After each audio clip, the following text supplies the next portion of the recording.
Hi friends, welcome to my channel Maggie Moos 1234. ఈరోజు వీడియోలో అయితే మనం సేమియా పాయసం ఎలా వండుకోవాలో చూసేద్దామండి. ముందుగా నేనైతే కొన్ని జీడిపప్పు, కొద్దిగా కిస్మిస్ అయితే తీసుకున్నాను. అలాగే ఒక అరకప్పు సగ్గుబియ్యం అయితే తీసుకున్నానండి. ఇవైతే చిన్న సగ్గుబియ్యం అన్నమాట, పెద్దవి కాదు. అలాగే ఒక కప్పు సేమియాలు అయితే తీసుకున్నానండి.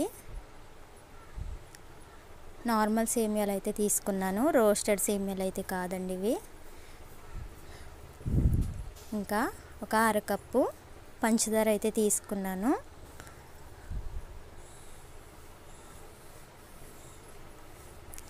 ఇలా ముందు ఒక గిన్నెలో అయితే ఒక టేబుల్ స్పూన్ నెయ్యి అయితే వేసుకుని మనం తీసుకున్న కిస్మిస్ని, జీడిపప్పుని అయితే వేయించుకోవాలండి. సిమ్లో పెట్టి అయితే వేగించుకోవాలి మనం, లేదంటే మాడిపోతాయి వెంటనే.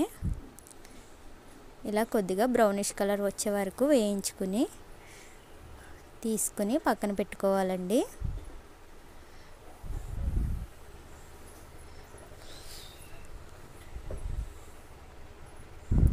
చూడండి, ఈ కలర్ వస్తే సరిపోతాయి.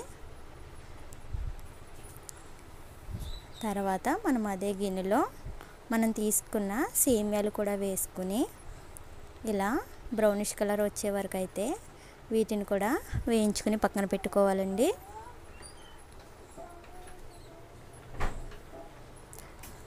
తర్వాత అదే గిన్నెలో ఒక గ్లాస్ వాటర్ అయితే వేసుకుని మరిగించుకోవాలి.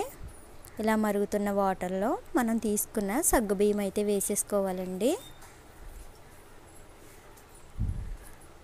ఇలా వేసుకుని ఒకసారి అయితే కలుపుకోవాలి.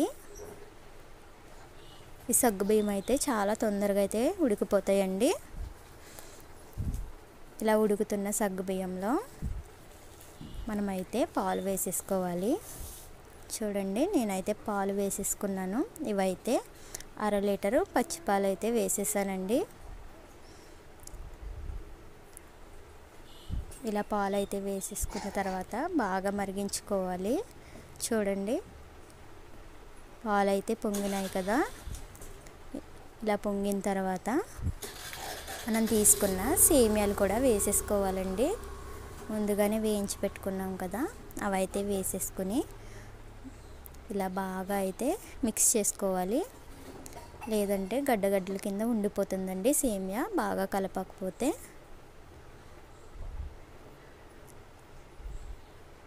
ఇలా బాగా కలుపుకున్న తర్వాత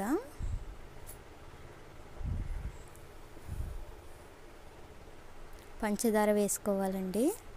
పంచదార అయితే ఒకేసారి వేసేసుకోకూడదు, ఎందుకంటే మన టేస్ట్కి సరిపడా స్వీట్నెస్ ఎక్కువ అయిపోద్దండి ఒకేసారి వేసుకుంటే.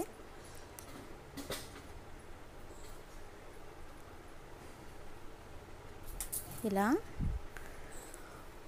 కొద్ది కొద్దిగా వేసుకుని ఇలా తిప్పేసుకోవాలండి. ఒకసారి మనమైతే బాగా కలుపుకోవాలి. తర్వాత ఇలాచీ పొడి అయితే వేసుకోవాలండి. ఒక 5 యాలకులు అయితే తీసుకుని ఇలా పొడి చేసుకుని అయితే వేసుకున్నానండి నేను. ఇలా వేసుకున్న తర్వాత మనం బాగా మిక్స్ చేసుకోవాలి.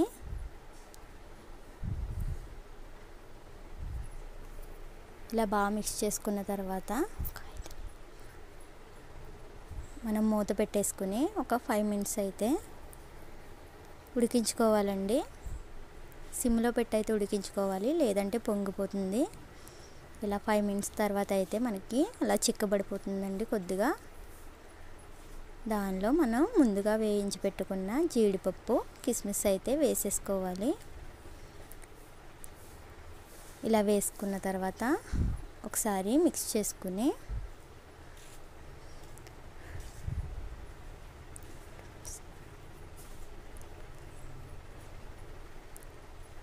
2 మినిట్స్ అయితే మళ్ళీ ఉడికించుకోవాలండి.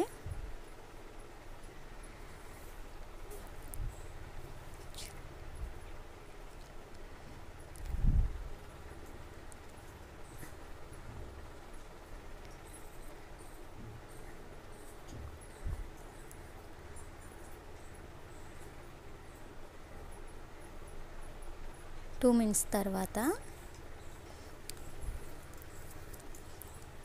ఇలా పాయసం అయితే కొద్దిగా చిక్కబడింది కదండి. ఇలా ఉన్నప్పుడు మనమైతే స్టవ్ అయితే ఆఫ్ చేసుకోవాలి. మన సేమియా పాయసం అయితే రెడీ అయిపోయిందండి. చూస్తుంటేనే తినేయాలనిపిస్తుంది కదా. ఈసారి మీరు కూడా ట్రై చేయండి ఇలానే. అలాగే ఈ వీడియో నచ్చితే ఒక లైక్ చేయండి, నా ఛానల్ని కూడా సబ్స్క్రైబ్ చేయండి. అలాగే నేను పెట్టిన వీడియోస్ మీకు రావాలంటే పక్కనే ఉన్న బెల్ ఐకాన్ని కూడా క్లిక్ చేయండి. Bye friends.